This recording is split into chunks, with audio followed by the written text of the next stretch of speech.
Be chatting all about keto today. Hey YouTube, hello Instagram folks. It is the afternoon. I'm on a live. I'm getting into the groove of doing this. You guys have said that you love having lives in the afternoon. So I'm here in the afternoon to try to chat with as many of you live as I possibly can. Hello Kim Fit. Hello Jen and Tamara, KDA or MDA Chorus. Hello Becky, Allie.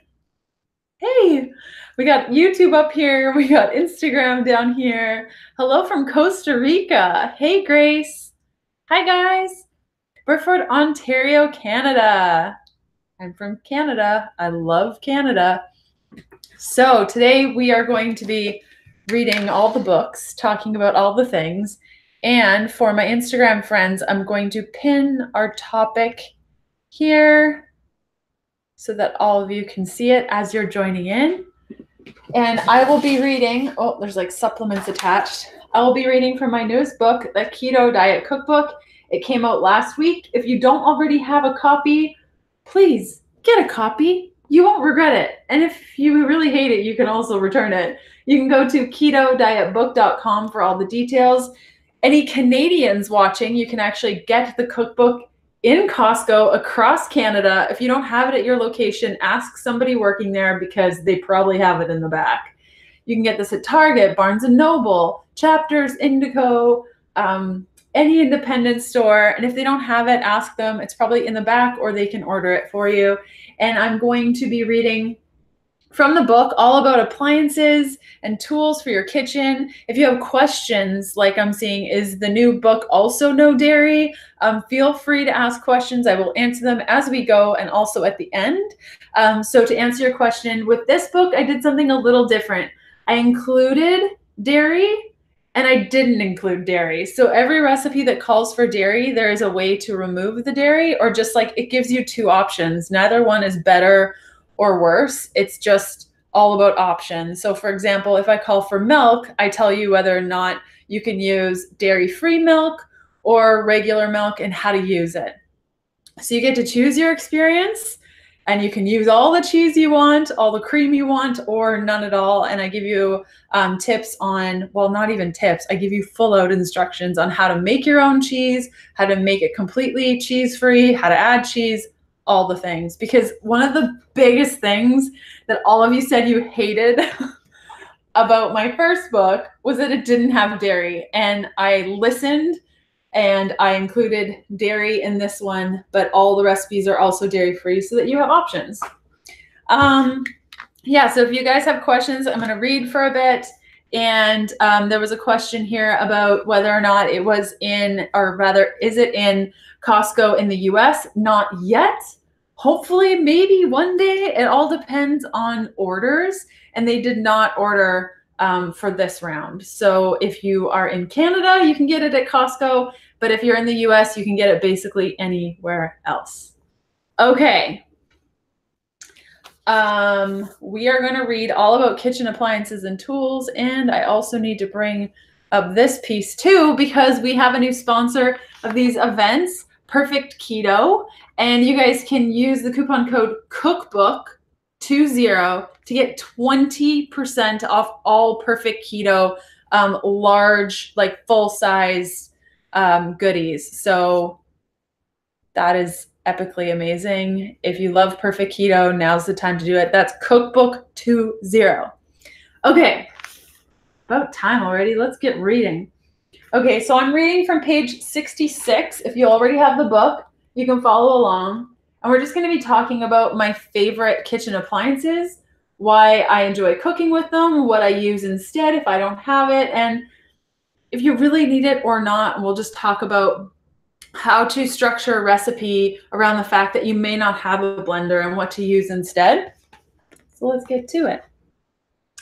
One can go a little crazy stocking the kitchen with all the unnecessary things. Well, I'll be the first to admit that there was a time when my food pantry served as storage for all my kitchen appliances. I now see the value in having just a few good quality tools and appliances as opposed to buying everything under the sun and rarely using it. Just an FYI, I live in a sailboat. My kitchen is like, I have two little pantries. They're like this big and no appliances fit in them. So I have, amazingly, a waffle maker, a Vitamix, which I don't love and wouldn't recommend anymore, and an Instant Pot and a spiralizer. So I think those are my 4. I may have forgotten one, but I can't live without those 4. And I could probably do without my blender, and when it dies, I will get an immersion blender because I don't love my blender and it's so big, and I rarely make recipes that are that big. I just need like a little like magic bullet, or even an immersion blender would be really great. So if you're like, oh, I need a blender to do keto, you do not need a blender to do keto. Sure, you can get all the fancy things, or you can stock your kitchen with classics that'll work for just about every recipe. Here are my top tools and the items I've used throughout the book. Baking pans. While there are many sizes to choose from, the most common sizes are 8-inch or 20 centimeter square baking pans and 13 by 9-inch or 33 by 23 centimeters. The most versatile materials are glass and silicone. And I say that only, like, I really love silicone, and I have almost all silicone because you can squish it down really easily. You can put it in the freezer, you can put it in the fridge, you can bake with it, you can make molds with it, you can do so much with it, fat bombs, gummies, everything. And it serves as like a cake pan and an ice pan and a fat bomb pan. They're just so much more versatile, and they last a really long time. Just a huge tip: do not use a sharp knife in your silicone baking sheets, because I did, and I cut my most favorite one, and it's $30, and I was so upset with myself. If you choose silicone, you won't need as much parchment paper as you may need to use with glass or other materials. So that's another bonus to using silicone instead of glass or metal of some sort. Then we have a food processor, and I like to pair this with blenders also, because food processors are great, but blenders are kind of equal. And I really don't think you need both. And I've lived without both. And when I was writing this book, I wrote it in the boat, which is a very small galley, or kitchen rather. And so I didn't have space for both. And I rarely used my blender, actually, because I knew so many of you had said that you didn't have a blender.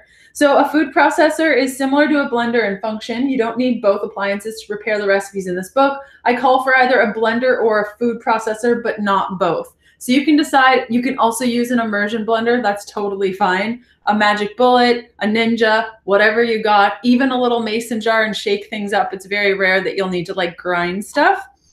Blender. I used a Breville Fresh and Furious and a Vitamix blender to make the recipes in this book. When I call for a high-powered blender, I'm referring to a blender like a Vitamix.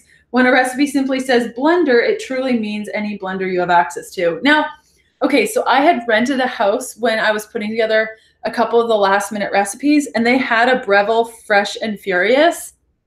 I didn't notice the difference between that and my stupid Vitamix. I'm so disappointed in my Vitamix. I hate it so much, and I tell everyone that I hate it.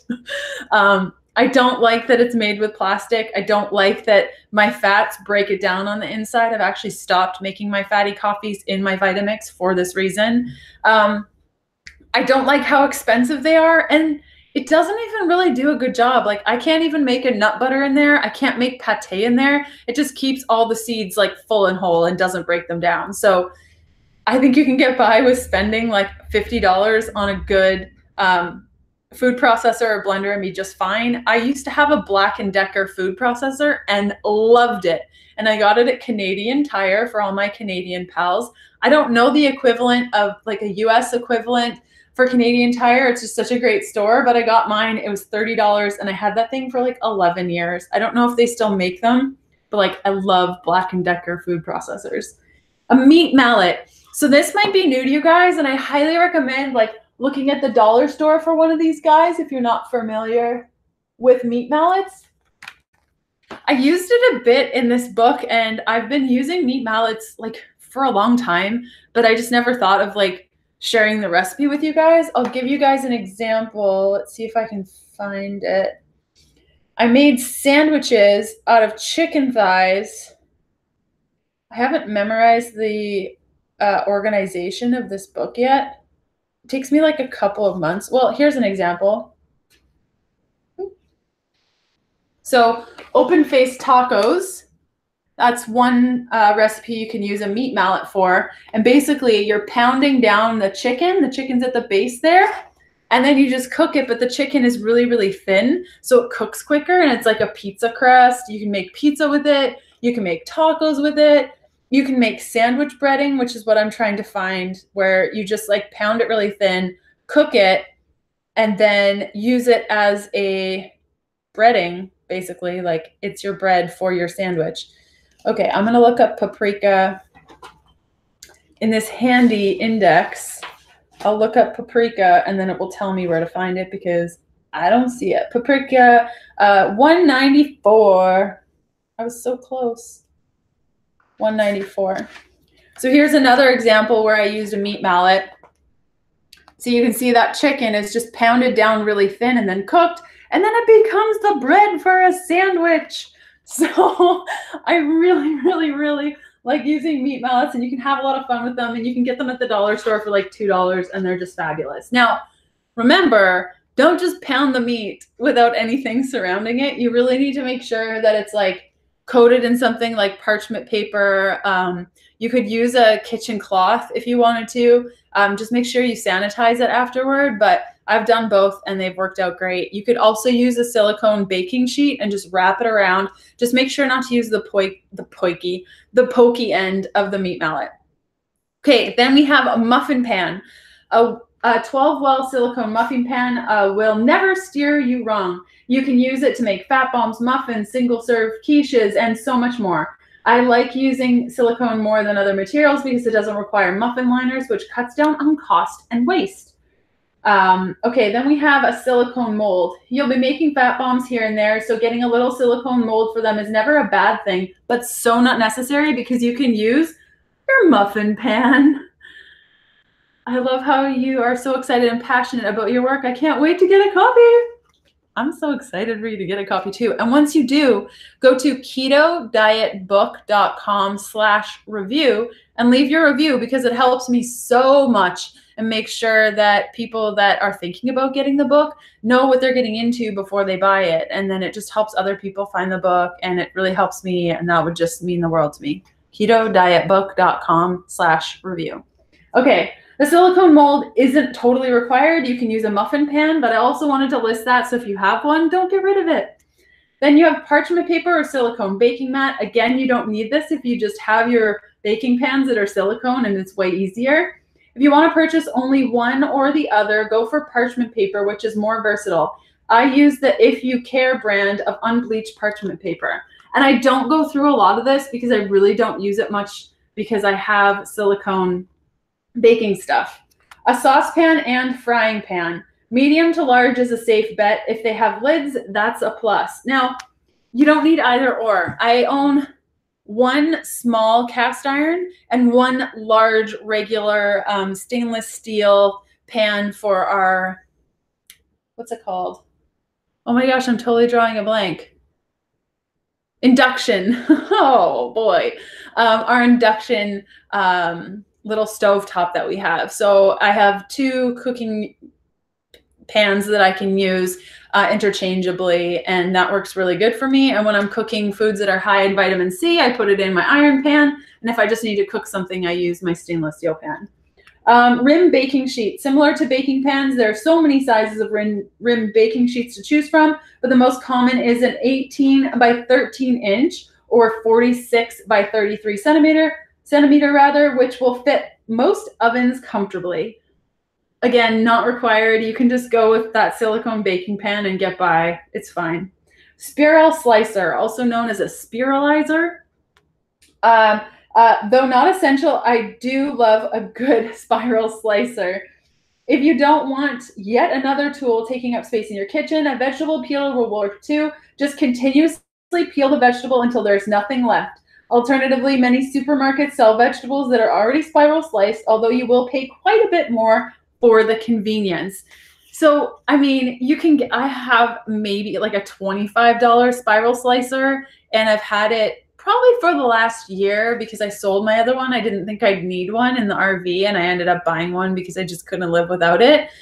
I highly recommend getting one of these guys. Like, you think it only does zucchini, but it can do like everything. Like any vegetable or fruit you can think of, it can do, except like, you know, soft things like berries or oranges, but like turnips and rutabaga and, I mean, plantains, like literally anything.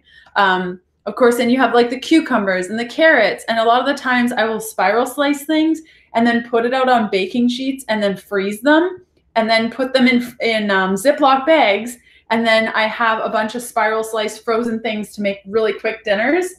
Trader Joe's actually sells like packages of spiral sliced zucchini in their frozen section. And sometimes they have sales where it goes on for 99 cents.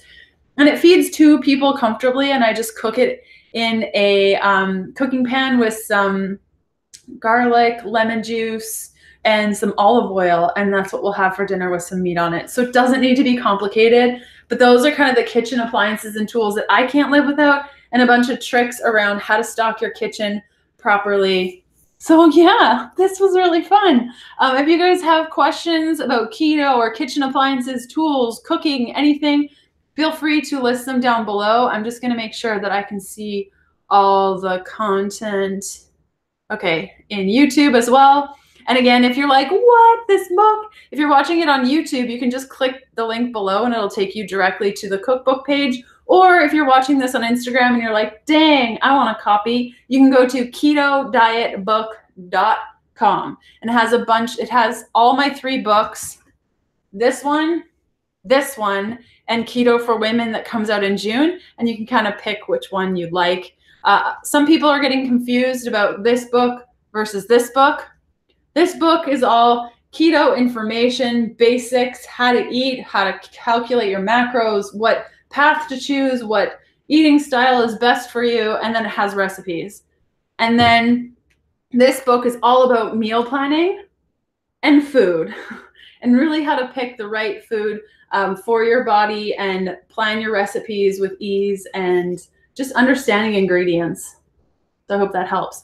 I have a spiralizer and I love it. Awesome, Lisa. I love mine too. Sweet Benefits asks, are collagen peptides necessary? No, they're not necessary. Maybe if you have like severe gut imbalance or you're eating a lot of protein powder and you're reacting to that specific protein powder, then yeah, maybe it would be necessary for you as a good alternative.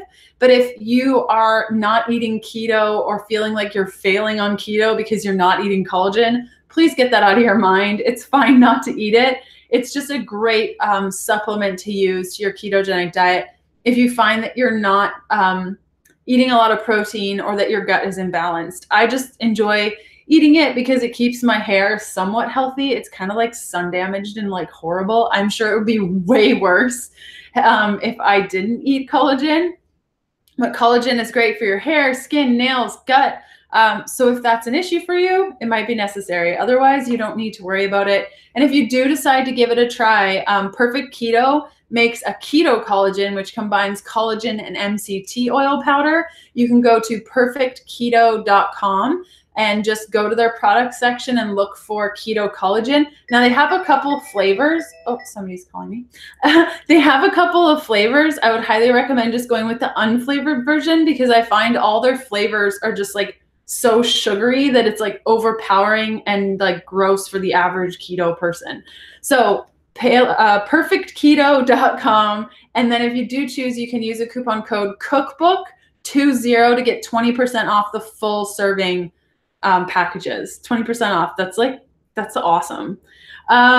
So excited to get cooking. Me too. When you take pictures of your recipes, be sure to use the hashtag #TheKetoDiet and you're instantly entered to win a bunch of goodies, including collagen and liver capsules and ranch dressing and avocado oil mayo. Anytime you use the hashtag #TheKetoDiet, you're instantly entered to win, and we're giving away a bunch of stuff until June 16th. How do you know if you have a dairy intolerance? Are there specific symptoms? Yeah, there are actually lots of symptoms. I wonder, see, I'm starting to get my books mixed up in my head. I think in the keto diet, while we're all here hanging out, why don't I just see, pretty sure it might be in Keto for Women. Let's just see where I talk about why Some people don't benefit from dairy. 108, 145. It's cool. When I was on book tour last year, I knew all the page numbers by heart, and it was like ridiculous. Okay, here, if you'd like, I can read from the keto diet. So many people are allergic or sensitive to lactose, whey, or casein that it's worth avoiding all dairy products for a month. That will give you time to heal, and if you want to try reintroducing it after 30 days, you'll be able to see its effects clearly. But even if you aren't sensitive to dairy, you may want to fill your cup with more nourishing items. And when I say cup, it's an analogy I use throughout this book. Milk from cows was meant to nourish calves, not humans. Despite popular belief, it doesn't increase bone strength on its own. It mostly lacks vitamin D. There are trace amounts in actual whole milk, which the body needs to absorb calcium. In fact, in some cases, it can increase the risk of fractures because to digest dairy, the body needs to use essential nutrients and minerals that would otherwise be used to build bone. Dairy is also linked to an increased risk of prostate cancer, ovarian cancer, type 1 diabetes, and multiple sclerosis. And there are many possible reasons for this. And I go on to talk about the reasons that dairy could cause these imbalances. And I've also linked to like sources in the back. It goes on forever.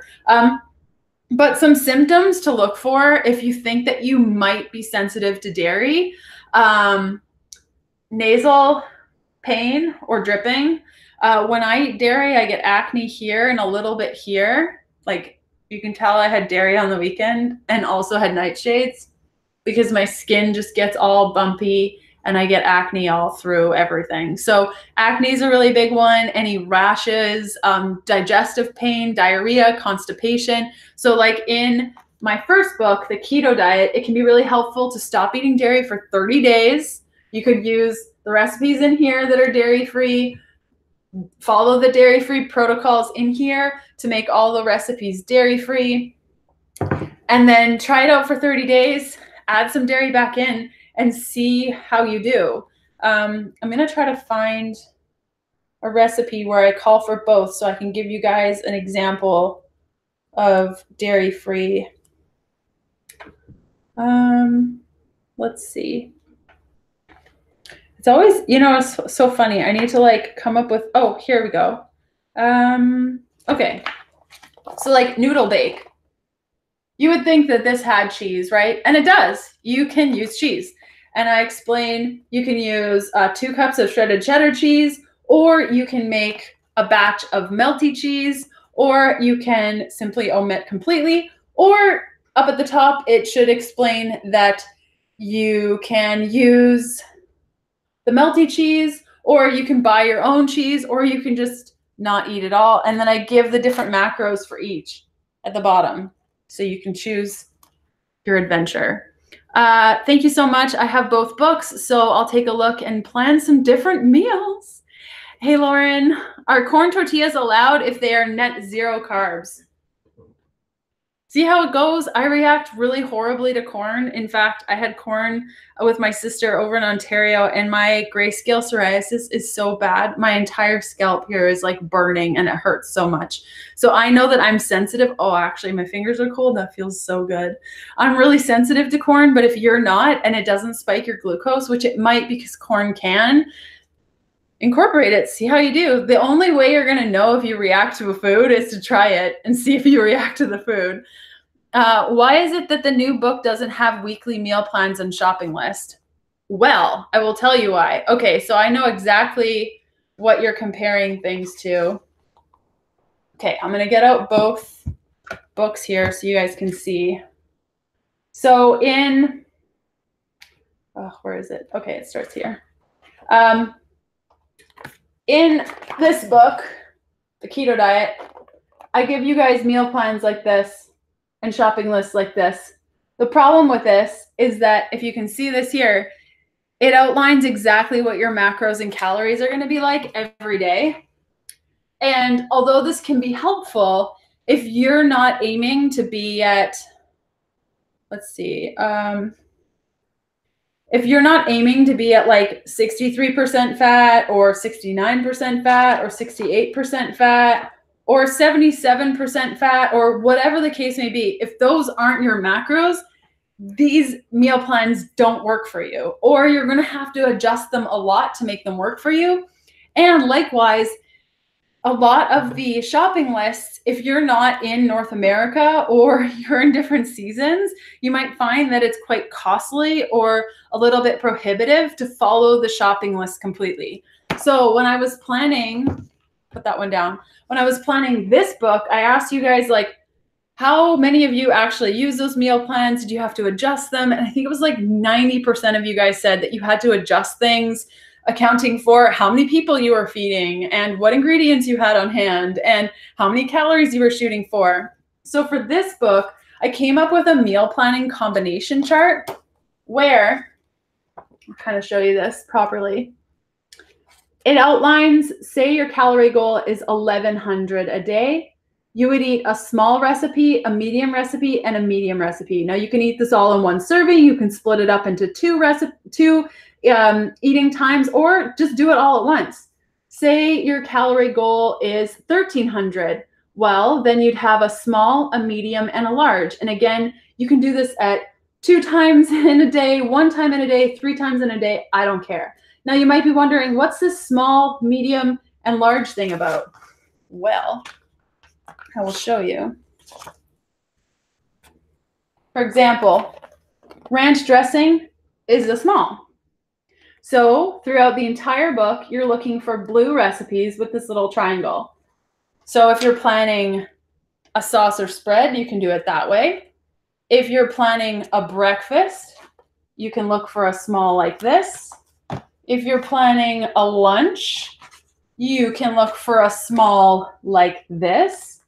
If you're planning a dinner, look. Now, dinners are medium up because usually that's when we're eating the most food. So if you're looking for a medium, you're going to look for a dinner like this. So that's a medium. So different color coding, it makes it really easy. And then I'm in the orange section on dinner. This is a zucchini lasagna, and that's a large. It's orange. It's got 3 of those guys. So it becomes really easy, and planning this way, I'm telling you, is way easier than following an outline meal plan. Let's see if I can find a huge. This is a huge. It's 4. It's like a reddish orange color. So it's really, really easy to just pick through. And I also outlined the book. I'll show you here at the front. I'll get there. I outlined the book to show you exactly how to plan your meals, sauces and spreads. Oh, and I decided to coordinate the book as going through sauces and spreads. There it is. Gee whiz. Sauces and spreads, breakfasts, lunch, dinner, savory snacks, sweet snacks, and drinks. Because when you're planning your meals, you're not thinking, I would like to eat a poultry meal today. No, you're like, what am I going to pack for lunch, right? Or what am I going to feed my family for dinner? Or I feel like a sweet something after dinner, not like, I feel like a dessert. There's nothing more infuriating when I go to a cookbook and I'm like, what can I make for dessert? And I'm like, dessert. Okay, that's really fancy. That's really fancy. I just want something sweet. Is there no recipe that takes like 5 minutes? So for the sweet snacks, they're literally snacks. Like they take a couple of minutes to put together. Like these fat bombs are really quick.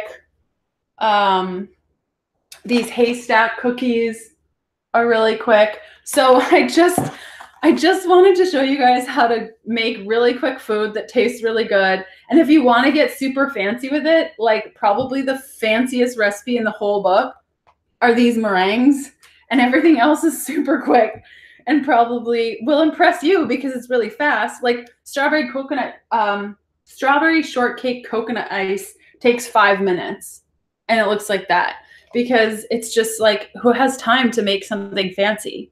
Because I don't. And like, I just don't. That's probably the fanciest. Yeah, those meringues are definitely the fanciest. So does that explain your meal planning question. I really, really, really listened to you guys and really, really wanted to make something that you would actually use. Awesome. Well, with that, I think we've chatted a bunch. I've answered a bunch of your questions. Again, if you don't already have my book, it's called The Keto Diet Cookbook. You can go to ketodietbook.com to check out where you can order it. It's in Costco in Canada. It's in Target in the US. There are a bunch of different places. You can also just go to your bookstore and just ask if they carry it. And if they don't, they can order it for you. Amazon also has it. Yeah, so thanks so much for hanging out with me. And if you already have a copy of the book, please take a moment to review it wherever you bought it. It helps so much. It also helps me understand if I hit the mark or if I didn't, because I will write more books. And I just want to make sure that I continue to create content that you guys can use. Okay, I hope you guys have a great rest of your night. It was awesome hanging out with you. And I will see you hopefully tomorrow, maybe in a couple of days, and we can keep doing these virtual book tour events. Okay, have a good evening. Bye. Bye, guys. Thanks for hanging out.